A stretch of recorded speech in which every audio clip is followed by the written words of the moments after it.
दोस्तों, आज की कहानी एक ऐसी लड़की की है जो रोज की तरह ऑफिस जाने के लिए अपने घर से निकलती है, मगर वो ऑफिस नहीं पहुंच पाती है। 50 दिनों की पुलिस की जांच के बाद भी पुलिस को लड़की का कोई सुराग नहीं मिलता है। मगर फिर एक दिन जांच के दौरान एक गाड़ी के अंदर एक बूंद खून बरामद होता है और इस एक बूंद खून से पुलिस को गायब हुई लड़की से जुड़े सभी सवालों के जवाब मिल जाते हैं। तो आखिर कैसे एक बूंद खून से गायब हुई लड़की के रहस्य का खुलासा होता है, जानने के लिए इस वीडियो में आखिर तक बने रहें। यकीन मानिए, जब आप पूरी कहानी और इस कहानी के पीछे की पूरी साजिश के बारे में जानेंगे तो शॉक्ड रह जाएंगे। इस कहानी में आगे बढ़ने से पहले जल्दी से क्राइम स्टोरी इन्फो चैनल को सब्सक्राइब कर लीजिए। दोस्तों, ये कहानी मुंबई की रहने वाली कीर्ति व्यास नाम की लड़की की है। 28 साल की कीर्ति मुंबई के ग्रैंड रोड स्थित भारत नगर रेजिडेंस में अपने परिवार वालों के साथ रहा करती थी। पढ़ाई खत्म करने के बाद कीर्ति ने मुंबई के अंधेरी वेस्ट स्थित मशहूर ब्यूटी ब्लड सैलून में काम करना शुरू कर दिया था। यहां कीर्ति फाइनेंस डिपार्टमेंट में काम करती थी। रोज की तरह ऑफिस जाने के लिए 16 मार्च 2018 को भी कीर्ति सुबह के 9 बजे अपने घर से निकलती हैं और वहां पर पहले से गाड़ी लेकर इंतजार कर रहे 2 दोस्तों के साथ ऑफिस की ओर निकल जाती है। कीर्ति के घर वाले भी अपने अपने काम में बिजी हो जाते हैं। अभी दिन के लगभग 11:30 बज रहे थे। तभी कीर्ति की मां घर के वाईफाई का पासवर्ड पूछने के लिए कीर्ति को फोन करती है। पिछली रात ही कीर्ति ने घर के वाईफाई का पासवर्ड बदला था। कई प्रयास के बावजूद कीर्ति की मां कीर्ति से संपर्क नहीं कर पाती है, क्योंकि कीर्ति का दोनों मोबाइल लगातार स्विच ऑफ आ रहा था।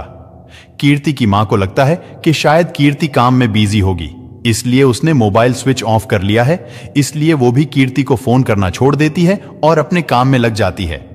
अब शाम हो चली थी। कीर्ति के ऑफिस से वापस आने का समय हो चुका था, मगर वो समय पर ऑफिस से वापस नहीं आती है। जब समय कुछ ज्यादा हो जाता है तो परिवार वालों को कीर्ति की चिंता सताने लगती है और वो अब कीर्ति के ऑफिस में फोन करके कीर्ति के बारे में पता करते हैं। यहां से उन्हें चौंकाने वाला जवाब मिलता है। ऑफिस वाले बताते हैं कि आज तो कीर्ति काम पर आई ही नहीं है, बल्कि लगातार उसका मोबाइल भी स्विच ऑफ आ रहा है। इस जानकारी के बाद घर वाले बहुत ज्यादा परेशान हो जाते हैं और अब वो कीर्ति के कुछ करीबी दोस्तों से फोन करके कीर्ति के बारे में जानकारी लेने की कोशिश करने लगते हैं। लगभग सभी दोस्त यही जवाब देते हैं कि कीर्ति से आखिरी बार उनकी बात पिछली रात ही हुई थी। अब घर वाले परेशान होकर आसपास कीर्ति को ढूंढने निकल जाते हैं। काफी कोशिशों के बाद भी कीर्ति का कहीं अता पता नहीं चलता है। यहां तक कि पूरी रात बीत जाती है, मगर कीर्ति घर वापस नहीं आती है। अगले दिन थक हार कर कीर्ति के घर वाले डीबी रोड पुलिस स्टेशन जाकर कीर्ति की गुमशुदगी की रिपोर्ट दर्ज करवाते हैं।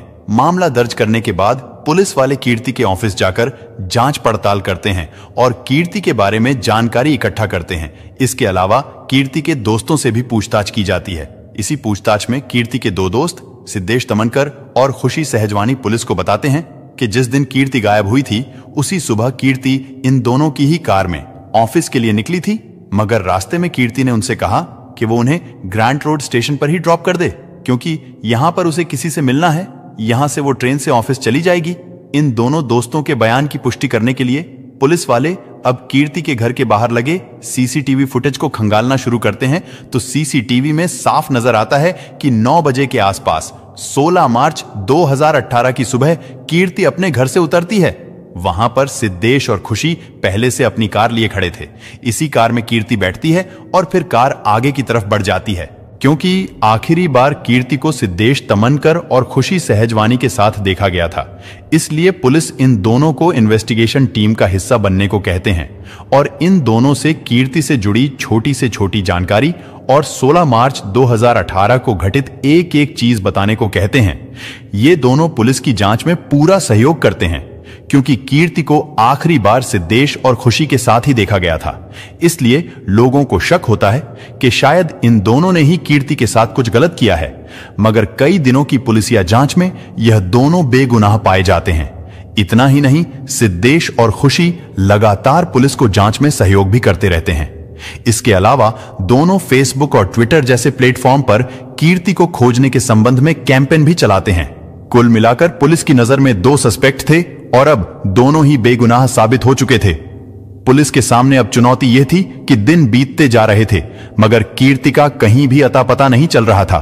ये मामला धीरे धीरे देश भर में तूल पकड़ने लगा था, क्योंकि कीर्ति जिस ब्यूटी ब्लड सैलून में काम किया करती थी वो मशहूर बॉलीवुड एक्टर फरहान अख्तर की एक्स वाइफ का ही था। जब कीर्ति का कुछ दिनों तक कुछ अता पता नहीं चलता है तो कीर्ति के दोस्तों और ऑफिस वालों के अलावा फरहान अख्तर खुद भी ट्विटर पर लोगों से कीर्ति को ढूंढने में मदद करने की अपील करते हैं। लगभग वीआईपी बन चुके इस केस को सुलझाने में कई दिनों तक जब पुलिस नाकाम रहती है तो मामला अब मुंबई क्राइम ब्रांच के हवाले कर दिया जाता है। 5 अप्रैल 2018 को क्राइम ब्रांच कीर्ति व्यास की गुमशुदगी का केस अपने हाथों में ले लेती है और जांच शुरू करती है। जांच शुरू करते ही एक बार फिर से सभी सस्पेक्ट और आखिरी समय में कीर्ति के आसपास दिखे लोगों को जांच के लिए बुलाया जाता है और उन सभी से लंबी पूछताछ शुरू होती है। सीसीटीवी फुटेज के मुताबिक कीर्ति आखिरी बार सिद्धेश तमनकर और खुशी सहजवानी के साथ दिखी थी, इसलिए क्राइम ब्रांच की टीम भी इन दोनों को ही सस्पेक्ट मानते हुए अपनी जांच आगे बढ़ाती है। क्राइम ब्रांच के सामने भी सिद्धेश तमनकर और खुशी सहजवानी कहते हैं कि सुबह 9 बजे के आसपास इन दोनों ने अपनी कार में कीर्ति को लिफ्ट दी थी और वो उन्हें लेकर ऑफिस की तरफ बढ़ रहे थे, मगर ग्रांट रोड स्टेशन के करीब पहुंचकर कीर्ति कार से उतर गई थी। इस दावे की पुष्टि के लिए कीर्ति के घर के बाहर लगे सीसीटीवी फुटेज की जांच पहले ही हो चुकी थी, मगर जैसा कि इन दोनों ने कहा था कि उन्होंने कीर्ति को ग्रांट रोड स्टेशन के करीब ड्रॉप किया था, वहां के सीसीटीवी फुटेज की जांच पहले नहीं हुई थी। इसलिए क्राइम ब्रांच की एक टीम तत्काल ही स्टेशन के आसपास लगे सीसीटीवी फुटेज को खंगालना शुरू करते हैं। इसके अलावा सिद्धेश तमनकर और खुशी सहजवानी की कार में भी सीसीटीवी लगा हुआ था, उसके भी फुटेज की जांच शुरू होती है। यहां कुछ चौंका देने वाला खुलासा होता है, ना तो खुशी सिद्धेश और ना ही कीर्ति स्टेशन के आसपास या स्टेशन पर लगे किसी सीसीटीवी में कैद होती है और ना ही सिद्धेश तमनकर की कार में लगे सीसीटीवी से इन दोनों के 16 मार्च 2018 को इस स्टेशन की तरफ जाने की पुष्टि होती है। जब इस बारे में सिद्धेश और खुशी से पूछा जाता है कि तुमने तो बताया था कि तुम दोनों ने कीर्ति को ग्रांट रोड स्टेशन पर ड्रॉप किया था, जबकि सीसीटीवी के मुताबिक तुम लोग वहां गए ही नहीं थे, तो इस पर सिद्धेश और खुशी पुलिस वालों से कहते हैं कि दरअसल पहले कीर्ति ने उनसे कहा था कि मुझे स्टेशन तक छोड़ दो, मगर रास्ते में कीर्ति ने नवजीवन सोसाइटी के पास ही उतरने के लिए कह दिया। इस कारण वह ग्रांट रोड स्टेशन तक नहीं पहुंच पाए, क्योंकि दोनों प्राइम सस्पेक्ट ने कई बार अपना बयान बदल दिया था। इसलिए पुलिस वालों को शक होने लगता है और इन दोनों पर कड़ी नजर रखी जाने लगती है। इसके अलावा उनके फोन रिकॉर्ड की भी जांच की जाती है, मगर कहीं से कुछ भी संदिग्ध नहीं मिलता है और ये दोनों आजाद घूमते रहते हैं। अब कीर्ति को गायब हुए लगभग 50 दिन से ज्यादा हो चुके थे, मगर कहीं भी कीर्ति का अता पता नहीं था। ऐसा लगने लगा था कि शायद कीर्ति के बारे में कहीं कुछ पता नहीं चलेगा, मगर तभी पुलिस को एक ऐसी फॉरेंसिक रिपोर्ट मिलती है जिससे केस का पूरा रुख ही बदल जाता है। दरअसल जिस कार से आखिरी बार यानी 16 मार्च 2018 को कीर्ति, सिद्धेश और खुशी सहजवानी ऑफिस की ओर निकले थे, उस कार को शुरू में ही पुलिस वाले फॉरेंसिक जांच के लिए फॉरेंसिक लैब में भेज देते हैं। जब फॉरेंसिक लैब की रिपोर्ट आती है तो उसमें कहा जाता है कि कार की डिक्की में से खून की एक बूंद बरामद की गई है। जब इस एक बूंद खून का डीएनए टेस्ट किया गया और इसका मिलन कीर्ति के माता पिता के सैंपल से किया गया तो दोनों मैच कर गए, मतलब कि उस कार में मौजूद एक बूंद खून कीर्ति का था। कार में कीर्ति के एक बूंद खून की मौजूदगी अब बहुत कुछ इशारा कर रही थी। इस खुलासे के बाद पुलिस वाले तुरंत एक बार फिर से सिद्धेश तमनकर और खुशी सहजवानी को अपनी हिरासत में ले लेते हैं और अब इन दोनों से सख्ती से पूछताछ का सिलसिला शुरू होता है।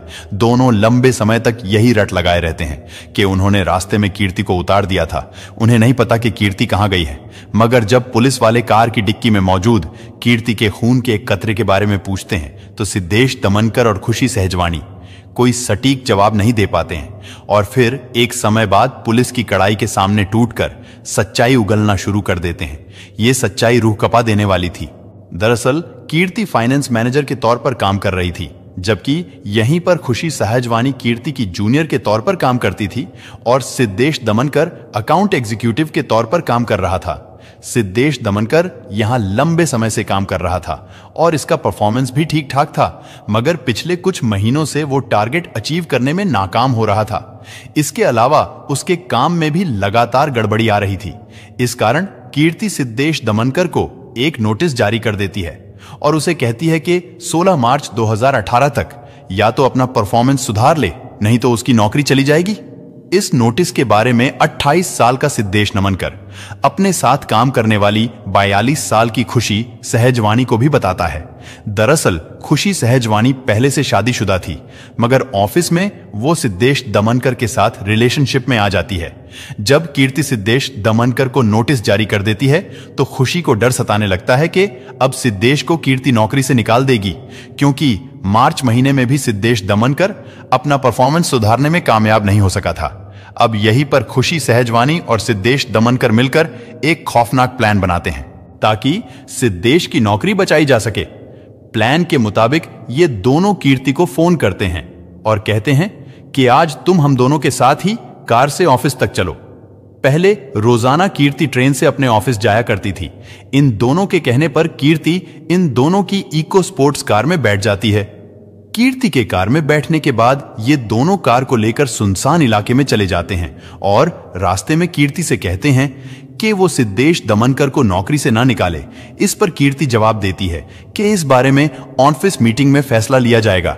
जब कीर्ति की तरफ से इन दोनों को मन मुताबिक जवाब नहीं मिलता तो दोनों कार के अंदर ही कीर्ति से लड़ने लगते हैं और इसी लड़ाई के दौरान सिद्धेश दमनकर और खुशी सहजवानी मिलकर दुपट्टे से कीर्ति का गला घोंट देते हैं और काफी देर तक गला दबाए रखते हैं। इस कारण कार के अंदर ही कीर्ति की मौत हो जाती है। कीर्ति की मौत होने के बाद ये दोनों अब लाश को ठिकाने लगाने के प्लान में लग जाते हैं, मगर सब कुछ नॉर्मल लगे इसलिए ये दोनों कार के शीशे को सन रूप से ढक देते हैं और कीर्ति की लाश को कार के अंदर ही छोड़कर ऑफिस चले जाते हैं। फिर वहां से वापस आकर कार को एक सुनसान इलाके में ले जाते हैं और पहले तो कार के अंदर ही कीर्ति के शव को 3 टुकड़ों में काटते हैं और फिर तीनों टुकड़ों को अलग अलग जगह पर फेंक देते हैं और फिर ये दोनों लाश को ठिकाने लगाने के बाद पास के ही एक कार वॉशिंग सेंटर में जाते हैं और अपनी कार की अच्छे से अंदर बाहर सफाई करवाते हैं। यहां से ये दोनों कीर्ति के घर जाते हैं और उसके परिवार वालों के साथ मिलकर कीर्ति को खोजने का नाटक करने लगते हैं। किसी को शक ना हो इसलिए सिद्धेश और खुशी ऑनलाइन कीर्ति को ढूंढने के लिए कैंपेन भी चलाते हैं और फिर खुद ही चलकर पुलिस तक भी जाते हैं ताकि पुलिस को भी इन पर किसी तरीके का कोई शक ना हो। कार की धुलाई करवाने के बाद इन दोनों को लगता है कि वो कभी नहीं पकड़े जाएंगे, मगर किस्मत से कार धोने वाला कार की डिक्की की अच्छे से सफाई करने में नाकाम रह जाता है और कीर्ति की खून की एक बूंद कार की डिक्की में रह जाती है और इसी एक बूंद से पूरे मामले का खुलासा हो जाता है। इस पूरे खुलासे के बाद सिद्धेश दमनकर और खुशी सहजवानी पर किडनैपिंग, पुलिस को गुमराह करने, सबूत मिटाने, हत्या करने जैसे गंभीर धाराओं के तहत मामला दर्ज किया जाता है और गिरफ्तार करके जेल भेज दिया जाता है। फिलहाल इस केस की स्थिति के बारे में बात करें तो बेल पर खुशी सहजवानी जेल से बाहर आ चुकी है और बताया जाता है कि सिद्धेश दमनकर अभी भी जेल में है। वहीं पुलिस आज तक कीर्ति के लाश के टुकड़ों को बरामद नहीं कर पाई है। दोस्तों कीर्ति, उसके बारे में, कीर्ति दमनकर के बारे में इतना ही है कि पुलिस का सबसे अच्छा कि पुलिस ने भी एक काम अच्छा करा कि एक खून के टुकड़े से भी अपराधियों को ढूंढ निकाला। दूसरा ये है कि कभी भी दोस्त हो, कोई भी हो, उस पर ट्रस्ट करना। मतलब कुछ पैसे के लिए उन्होंने एक लड़की को मार दिया, दोनों ने मिलकर। ट्रस्ट करना एक सबसे बड़ी, इस कहानी से सबसे बड़ी सीख हमें यही मिलती है कि ट्रस्ट आंख बंद करके नहीं, आंख और दिल और धड़कन सब खोल के ट्रस्ट करना, क्योंकि ट्रस्ट हर किसी पे नहीं करना, नहीं तो उसमें जान भी जा सकती है। कितने तरीके से उनने उसको मारा और अभी तक उसकी लाश भी नहीं मिली है दोस्तों। तो आप जान सकते हैं इस कहानी से कि वो अभी तक क्या हुआ होगा उसके साथ। तो ये कहानी थी। फ़िलहाल वो लड़की जो छूट चुकी है, मैं उसमें यही कहना चाहूँगा कि उसको छूटना नहीं था, उसको सज़ा, और कम से कम तो फांसी की सज़ा, और ज़्यादा से ज़्यादा फिर और क्या बोल सकते हैं कि जैसी इसकी मौत हुई उसकी भी मौत वैसी ही होना चाहिए। मैं यही बोल सकता हूँ, बाकी हो नहीं सकता है, लेकिन सज़ा तो बिल्कुल फांसी की सज़ा होना चाहिए। तो इसमें आपकी क्या राय है ये आप बता सकते हैं। चलिए मिलते हैं नेक्स्ट स्टोरी में, तब तक के लिए जय हिंद।